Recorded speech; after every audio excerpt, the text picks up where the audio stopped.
Veryovkina Cave. In the Arabica Massif of the Western Caucasus Mountains in Georgia, there is a hole in the earth that goes down 2,212 meters. That is not a typo. That is not an estimate. It is the deepest verified cave on the planet, confirmed through decades of systematic exploration and precise measurement. The number is so large that most people hear it and feel nothing, because the human brain was not built to process that kind of darkness. Veryovkina Cave was first identified in the 1960s, but its true depth was not understood for years. The cave did not give up its secrets easily. Every expedition pushed deeper than the last, and every team that descended returned with the same report: the cave kept going. It was not until 2018 that a Russian speleological team finally reached the bottom at 2,212 meters, setting the world record for the deepest known cave on Earth. The descent alone takes multiple days. The return journey is longer. What lies inside is not what most people imagine when they think of a cave. Veryovkina is not a dark, empty tunnel. It is a vertical world of staggering geological complexity. There are underground rivers moving through pitch-black chambers. There are waterfalls that fall so far into the dark that the sound arrives before the water does. There are passages so narrow that explorers must remove their equipment and push it ahead of them just to squeeze through, hundreds of meters below the surface, with no fast way out. The geological formations inside the cave have taken millions of years to build. Stalactites and stalagmites of extraordinary scale line chambers that no natural light has ever touched. The rock itself tells a story of ancient seabeds, tectonic shifts, and millions of years of slow water erosion. Scientists who have studied the samples pulled from its depths describe the formations as unlike anything found in surface geology. The cave is, in the most literal sense, a preserved record of the Earth's interior history. What makes Veryovkina genuinely unsettling is not its darkness or its depth alone. It is the combination of both with complete isolation. At maximum depth, a rescue operation would take days under optimal conditions.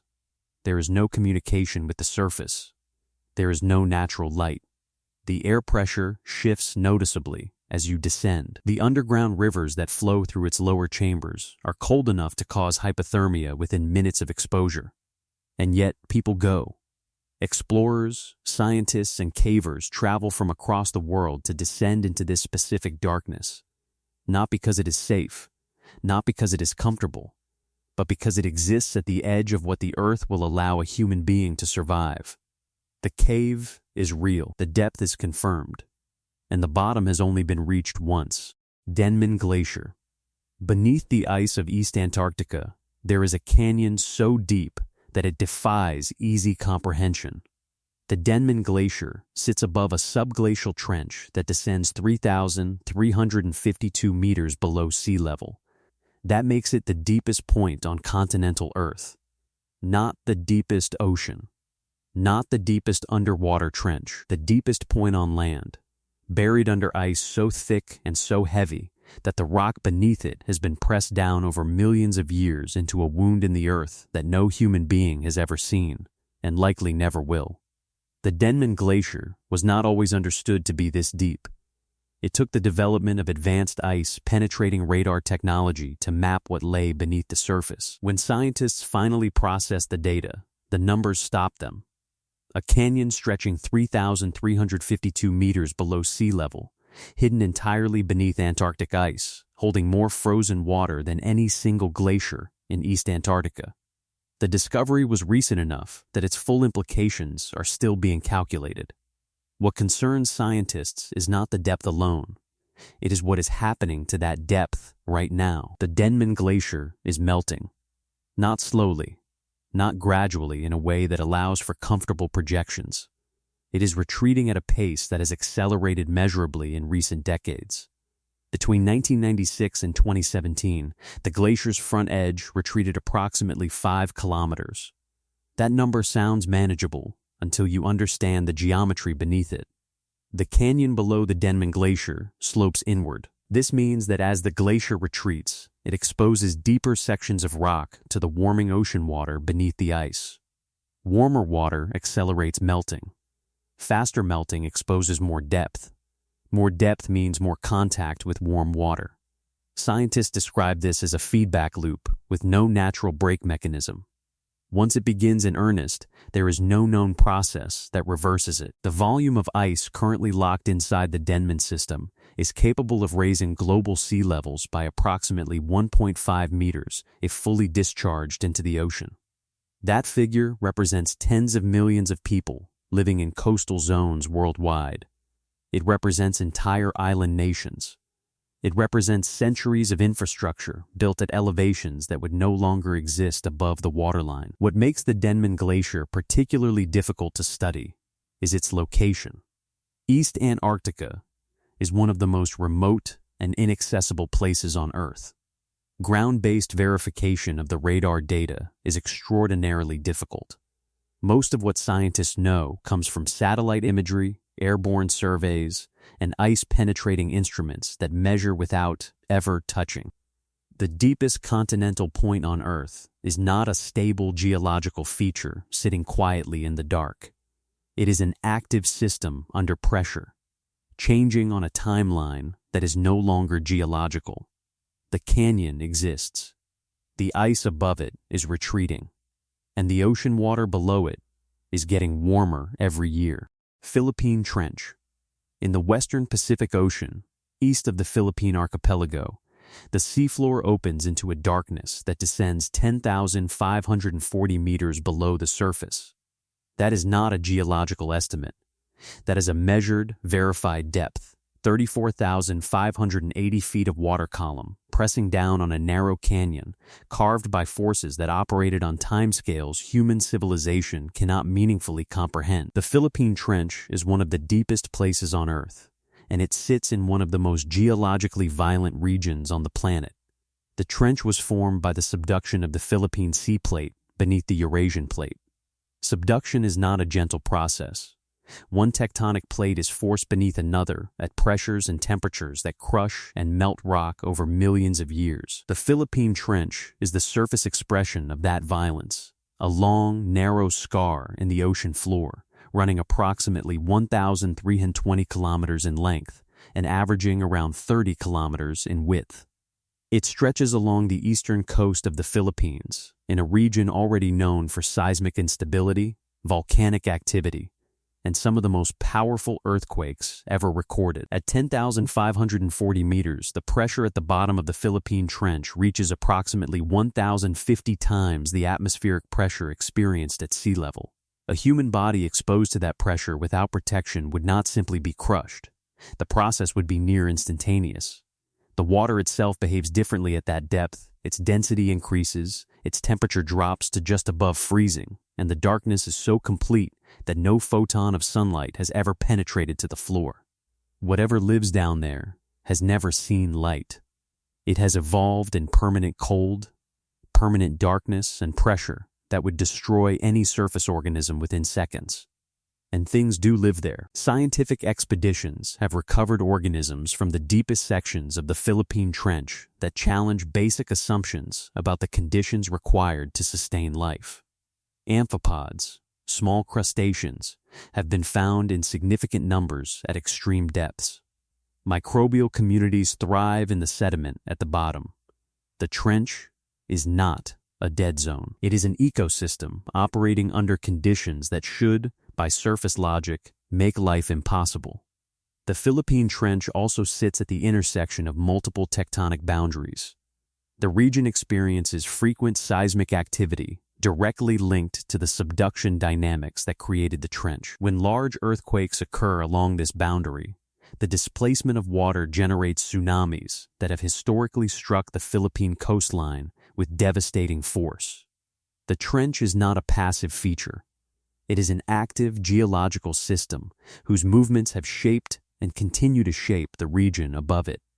No human being has ever reached the bottom of the Philippine Trench. The technology required to survive that depth exists, but targeted exploration of this specific trench remains limited. The floor is there, the pressure is real, and the darkness at 10,540 meters has never once been interrupted. Mponeng Gold Mine. In the Gauteng province of South Africa, there is a hole in the earth that human hands carved deliberately, methodically, and at extraordinary cost over decades of industrial ambition. The Mponeng Gold Mine descends 4,023 meters below the surface. That is 2.5 miles straight down into the earth. It is the deepest mine ever constructed by human beings, and it remains fully operational today. Every day, workers descend into a darkness that no natural process created, a darkness that exists entirely because someone calculated that enough gold lay at the bottom to justify building a passage to reach it. The mine is located in the West Wits region of Gauteng, embedded in the Witwatersrand Basin, a geological formation that holds one of the richest gold deposits ever discovered on Earth. The Witwatersrand has produced more gold than any other single source in recorded human history. Estimates suggest it has yielded nearly 40% of all gold ever mined globally. Mponeng sits at the deepest point of this system, chasing seams of gold-bearing rock called reefs that run through ancient sedimentary layers formed approximately 2.7 billion years ago. Getting to the working levels of Mponeng is itself an engineering challenge of remarkable scale. Workers travel in multi-stage cage systems, industrial elevators that drop at speed through vertical shafts carved through kilometers of solid rock. A single descent to the deepest working levels takes over an hour. The infrastructure required to keep that descent functional includes ventilation systems, refrigeration units, and water cooling networks operating continuously. Without active cooling, the ambient rock temperature at maximum depth reaches 60 degrees Celsius. The rock itself radiates heat generated by the pressure of kilometers of earth above it. The conditions at the deepest levels of Mponeng are hostile in ways that surface environments rarely match. The air must be artificially cooled and circulated. The noise of ongoing drilling and blasting echoes through tunnels that extend horizontally for kilometers from the main shafts. The rock at those depths is under enormous pressure, and spontaneous rock bursts, sudden violent fractures in the tunnel walls, remain a genuine operational hazard. The mine employs seismic monitoring systems specifically to detect stress buildup in surrounding rock before it releases. What science has found inside Mponeng was not expected.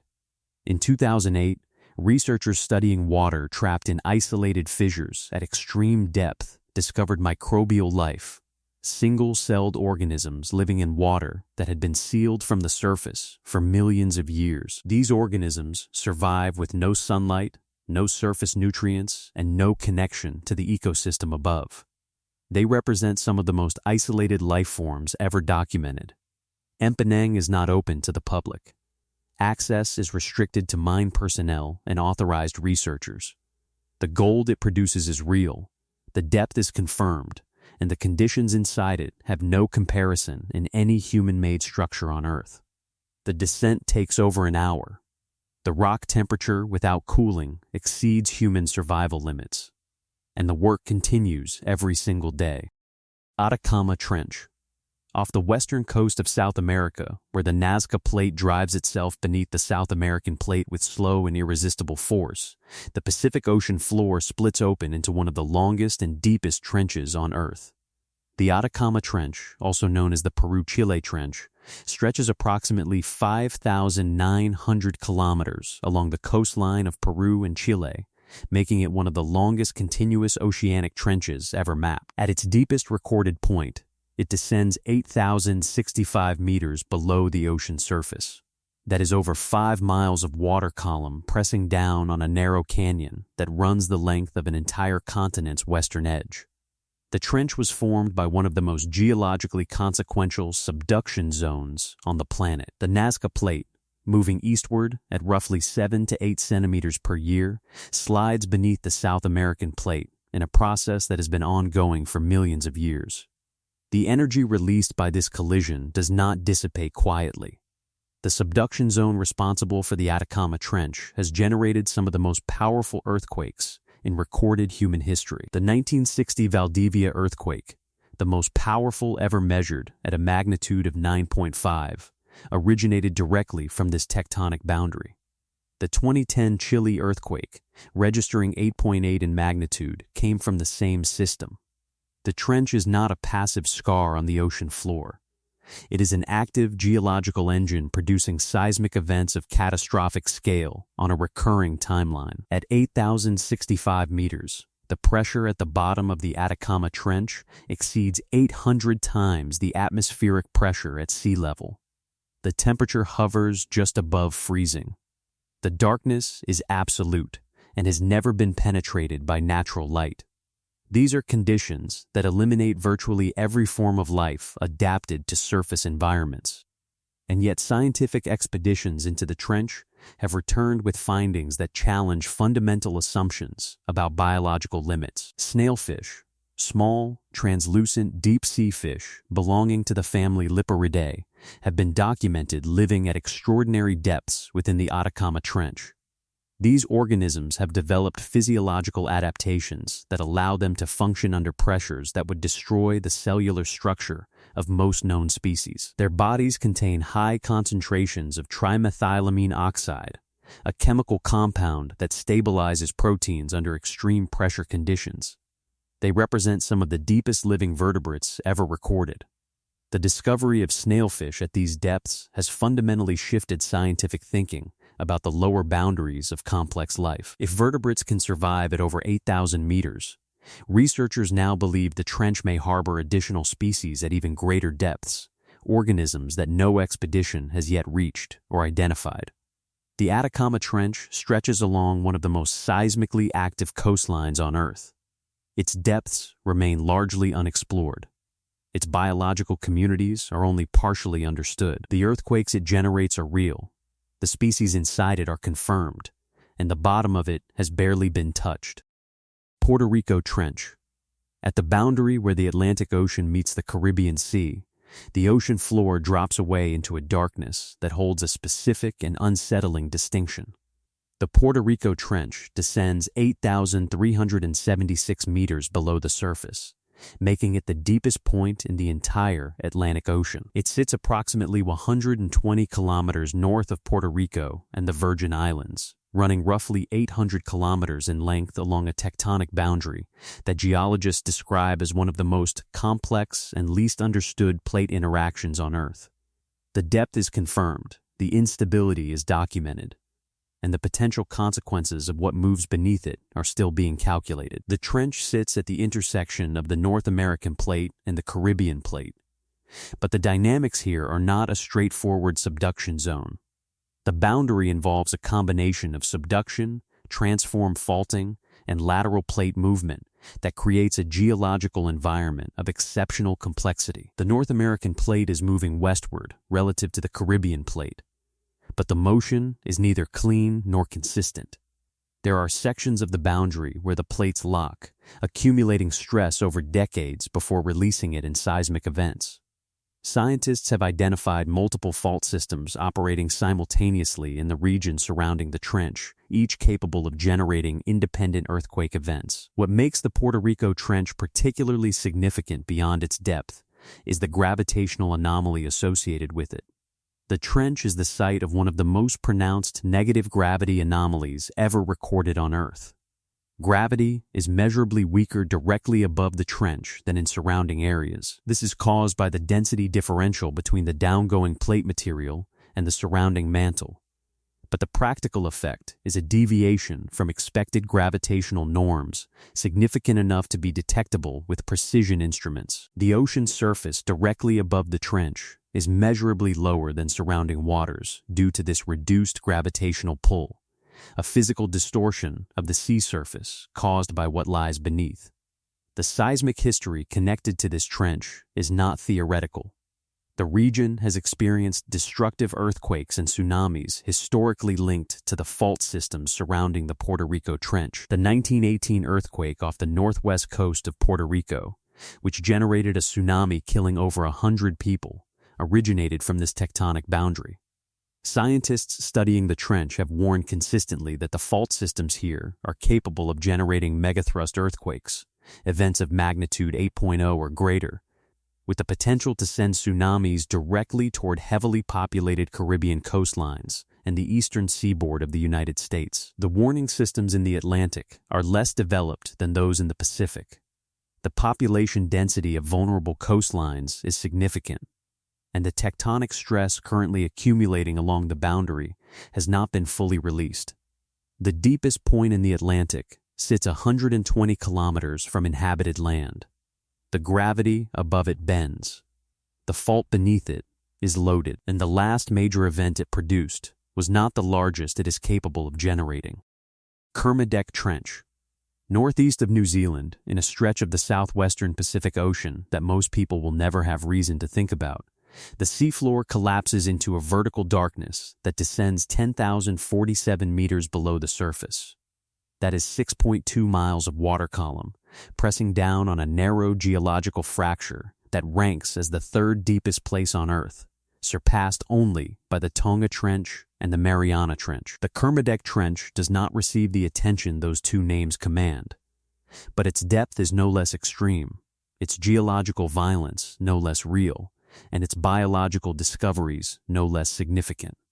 The trench was formed by the subduction of the Pacific Plate beneath the Indo-Australian Plate, along one of the most seismically active boundaries in the southwestern Pacific. The Kermadec subduction zone extends approximately 1,200 kilometers in length, running roughly parallel to the Kermadec Island chain, a remote series of volcanic islands that exist precisely because of the tectonic forces driving the trench's formation. Subduction at this boundary occurs at a rate of approximately 6 centimeters per year, a pace that generates continuous geological stress and periodic seismic release. The region surrounding the Kermadec Trench experiences frequent earthquakes, including deep focus events originating from the subducting slab itself at depths exceeding several hundred kilometers beneath the surface. At 10,047 meters, the conditions at the bottom of the Kermadec Trench represent one of the most extreme environments on the planet. Pressure at maximum depth reaches approximately 1,000 times atmospheric pressure at sea level. Water temperature at the floor hovers just above freezing.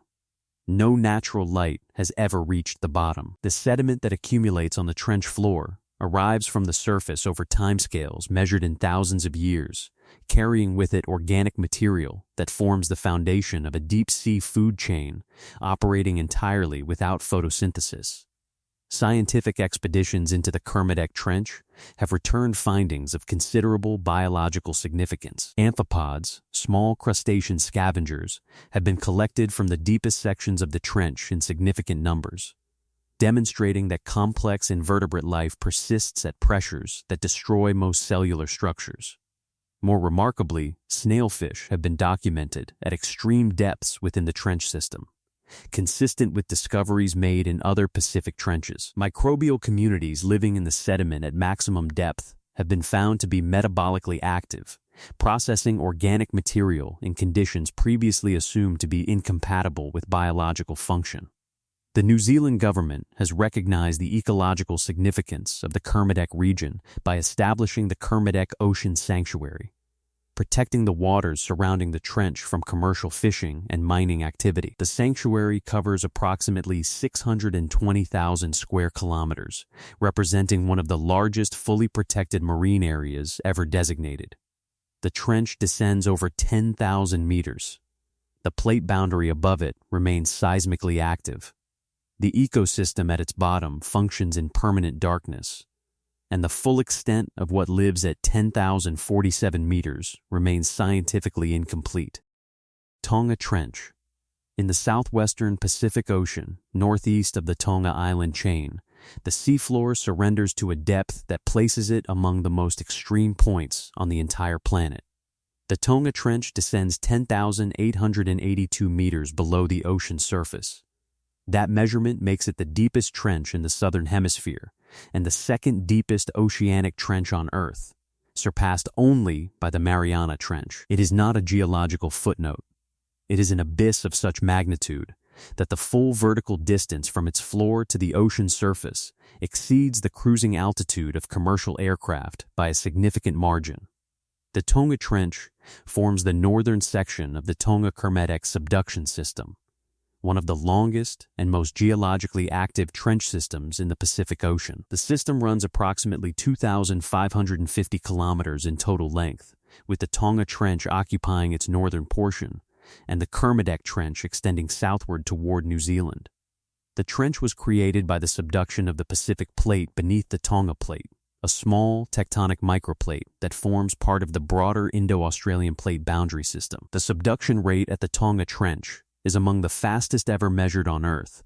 The Pacific Plate is diving beneath the Tonga Plate at approximately 15 to 24 centimeters per year. That rate of convergence generates an almost continuous cycle of seismic stress accumulation and release. The seismic record associated with the Tonga subduction zone is extensive and severe. The region has produced some of the deepest and most powerful earthquakes ever recorded.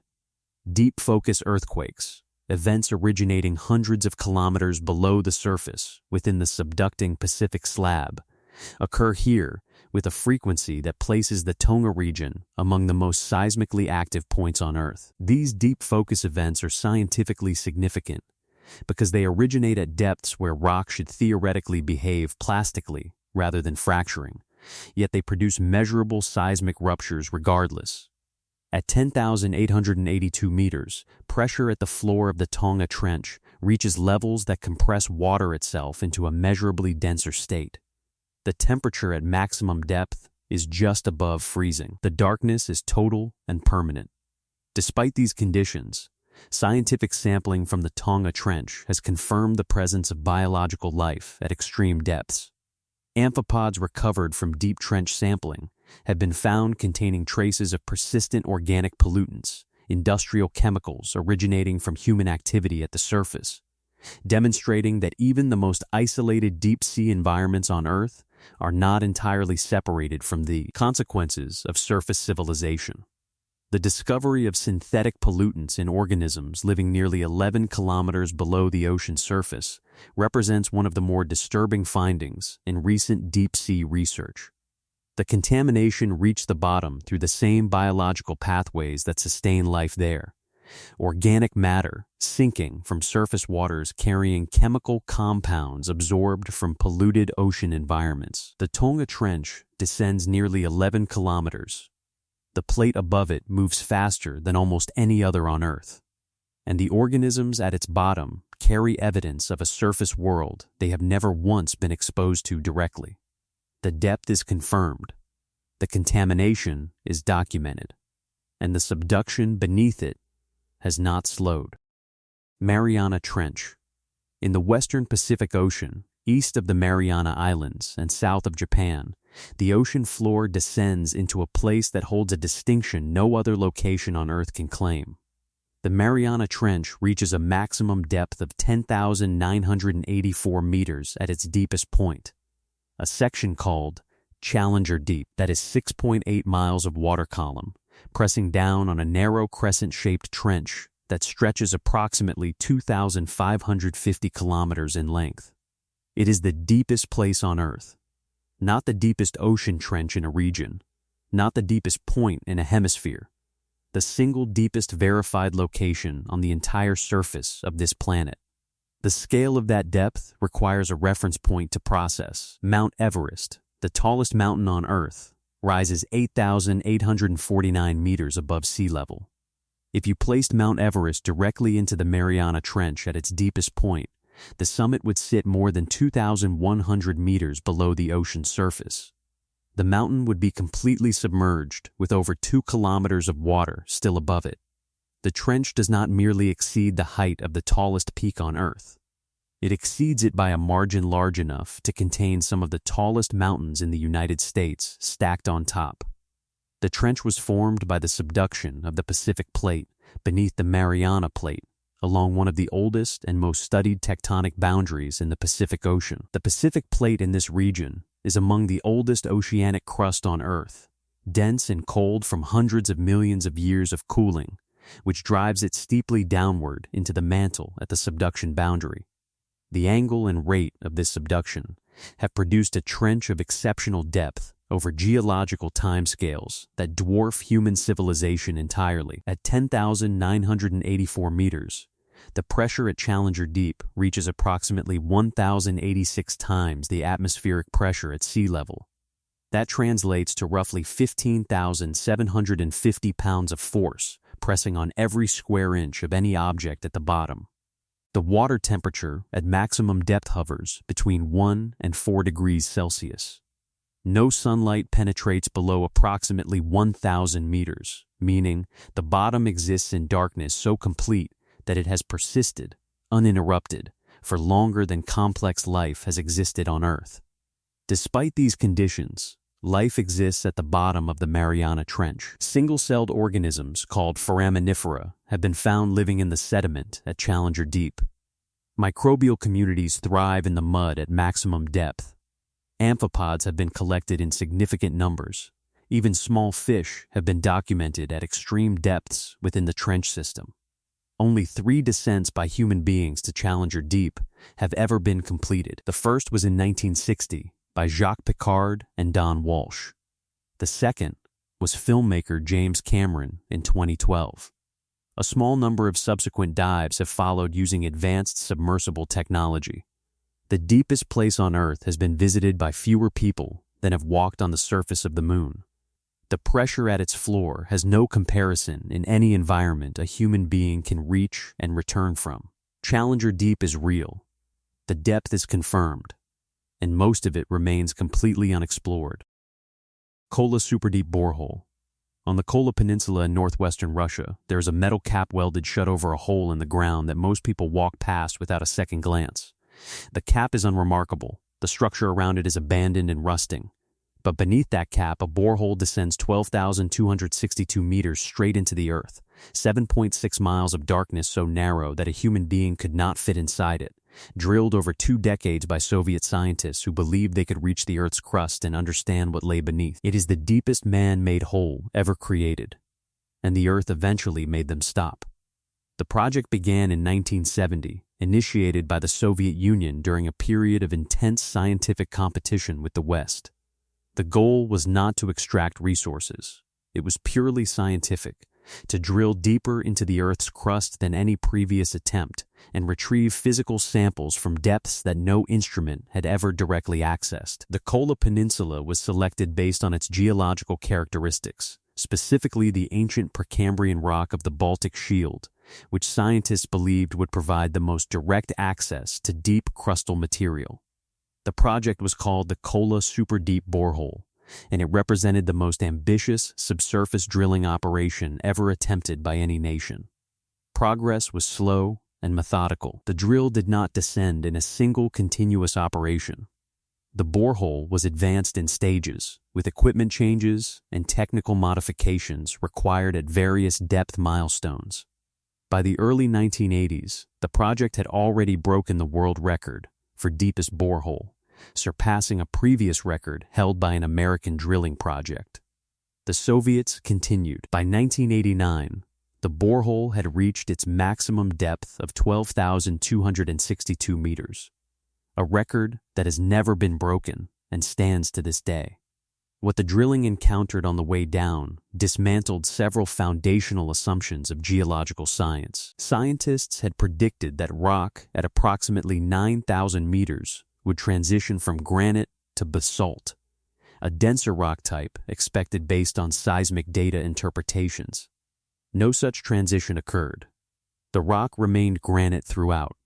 More unexpectedly, the deep rock was saturated with water, free-flowing water at depths where no water should have been able to exist. The water was not surface water that had percolated down. Isotopic analysis confirmed it had been produced by the rock itself through mineral processes occurring under extreme pressure. It had never been part of any surface water cycle. The temperature at maximum depth reached 180 degrees Celsius, far exceeding the 100 degrees scientists had projected. That heat is what stopped the drilling. The equipment could not function at those temperatures. The Earth itself imposed the limit. The borehole was sealed in 1995. The facility was abandoned. The site on the Kola Peninsula now sits derelict, the equipment corroding, the buildings empty. Mount Everest stands 8,849 meters. Mount Fuji rises 3,776 meters. Combined, they reach 12,625 meters. The Kola Superdeep borehole comes within 363 meters of that combined height. A hole so deep, it nearly equals two of the world's most iconic mountains, stacked directly on top of each other. The cap is still there. The hole beneath it is still open. And at 12,262 meters below the surface, the temperature of the rock has never once dropped.